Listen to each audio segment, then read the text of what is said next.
Assalamualaikum. Hai, terima kasih kerana memilih channel Cikgu Liza. Mana satu filamen, mana satu lamela? Jom kita bedah ikan. Sebelum itu, mari kita lihat standard pembelajaran hari ini, iaitu mewajarkan bagaimana sistem respirasi beradaptasi dalam situasi berbeza. Terdapat 4 ciri struktur respirasi yang membolehkan pertukaran gas berlaku dengan cekap dengan persekitaran. Pertama, nipis. Kedua, lembab. Ketiga, dikelilingi jaringan kapilari darah. Dan keempat, mempunyai luas permukaan yang besar. Amfibia seperti katak dan kodok boleh hidup di air dan di darat. Amfibia menggunakan pebaru dan kulit luar yang lembab untuk pertukaran gas.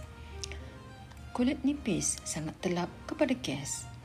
Kulit lembab kerana diseliputi lapisan mukus memudahkan gas respirasi melarut dan meresap. Jaringan kapilari darah yang padat meningkatkan kadar resapan gas antara kulit dengan kapilari darah.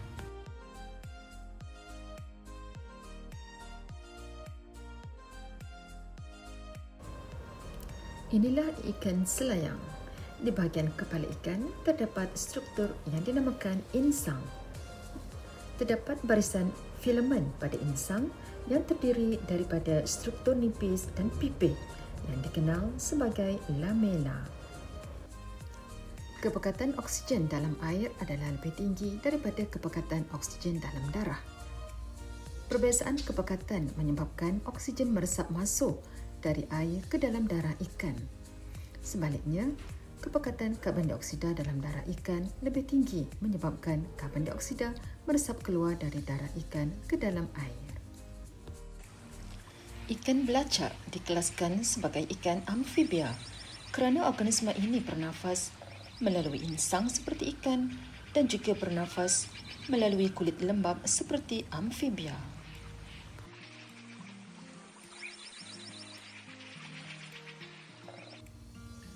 Melalui spirakel, udara memasuki trakea dan kemudian trakeol.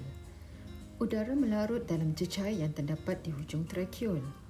Oksigen meresap terus ke dalam sel dan karbon dioksida meresap keluar dari sel ke dalam trakeol.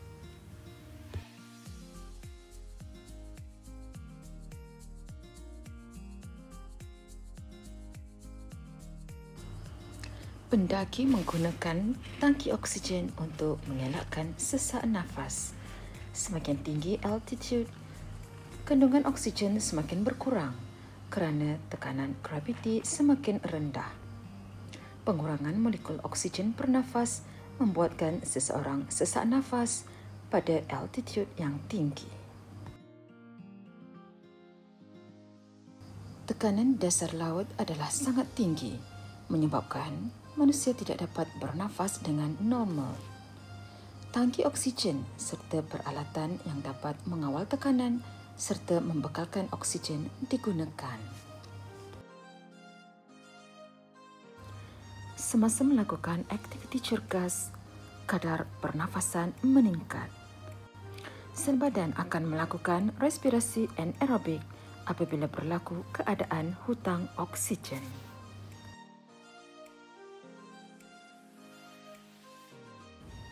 Pesakit anemia mengalami kekurangan mineral besi menyebabkan kurang hemoglobin dibentuk. Kekurangan hemoglobin menyebabkan kurang oksigen diangkut ke sel.